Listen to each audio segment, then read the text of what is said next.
ಕುಮಾರಸ್ವಾಮಿಯವರು ಸೇರಿದ್ದಾರೆ. ನಾನು ವಿಷಯವನ್ನು ಪೂರ್ತಿ ತಿಳ್ಕೊಂಡಿದ್ದೆ.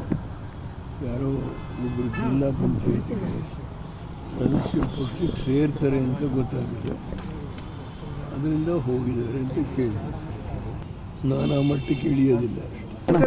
ಆ ಮಟ್ಟಕ್ಕೆ ನಾನು ಎಲ್ಲ ಪಕ್ಷಗಳು ಯಾರು ಈ ಮಟ್ಟಕ್ಕೆ ಇಳಿದಿದ್ದಾರೋ ಅವ್ರಿಗೆ ವಿನಂತಿ ಮಾಡ್ತೀನಿ, ಸ್ವಲ್ಪ ಮಾರ್ಪಾಡು ಮಾಡ್ಕೊಳ್ಳಿ ನಿಮ್ಮ ನಡವಳಿಕೆಯಲ್ಲಿ ಅಂತ ವಿನಂತಿ ಮಾಡ್ತೀನಿ.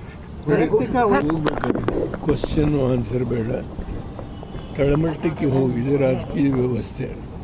ಒಬ್ಬ ದೇಶದ ಮಾಜಿ ಪ್ರಧಾನಮಂತ್ರಿಯಾಗಿ 60 ವರ್ಷ ಕಳೆದಿದ್ದರೆ, ನಾನು ಒಬ್ಬ ಶಾಸಕನಾಗಿ, ವಿರೋಧ ಪಕ್ಷದ ನಾಯಕನಾಗಿ ನಾನು ಇದನ್ನೆಲ್ಲ ಲೈಕ್ ಮಾಡೋದಿಲ್ಲ ಅಷ್ಟೇ. ನಮ್ಮ ಕಾಸ್ಕೇಡಿಂಗ್ ಎಫೆಕ್ಟ್ ಆಗುತ್ತೆ ಬಡವರ ಮೇಲೆ.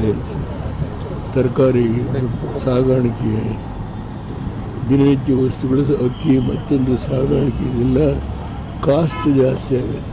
ಸಾಗಾಣಿಕೆ ಬಡವರ ಮೇಲೆ ಅಪಾಯ ಆಗುತ್ತೆ. ಆದರೆ ಕೇಂದ್ರ ಸರ್ಕಾರ ಇದ್ರ ಬಗ್ಗೆ ಗಮನ ಹರಿಸಬೇಕು ಅಂತ ವಿನಂತಿ. ಒಂದೇ ಒಂದು, ನಾನು ಎಲ್ಲಿ ಬೆಳೆಸಿದ ಯಾವ ವ್ಯಕ್ತಿನ ಒಬ್ಬ ಸಾಮಾನ್ಯ ವ್ಯಕ್ತಿನ ಕರ್ಕೊಂಬಂದು ಇಲ್ಲಿವರೆಗೂ ಬೆಳೆಸಿದೆ. ಇಡೀ ಪಕ್ಷ ವಿರೋಧ ಮಾಡೋದು, ಸೀಟ್ ಕೊಡಬಾರ್ದು ಅಂತ. ಆತ ತೀರೋದ ತಕ್ಷಣ 2 ಸಾರಿ ಮಂತ್ರಿ ಮಾಡಿದ್ವಿ. ಆತ ಹೋಗಿ ಕಾಂಗ್ರೆಸ್ ಸೇರಿದ್ದಾನೆ. ಅದರಿಂದ ನಾನು ವೈಯಕ್ತಿಕವಾಗಿ ತಗೊಂಡು ಕೆಲಸ ಮಾಡ್ತೇನೆ ಹೊರತಾಗಿ ಬೇರೆ ಯಾವುದೇ ಉಪಚುನಾವಣೆಗೆ ಹೋಗಿಲ್ಲ.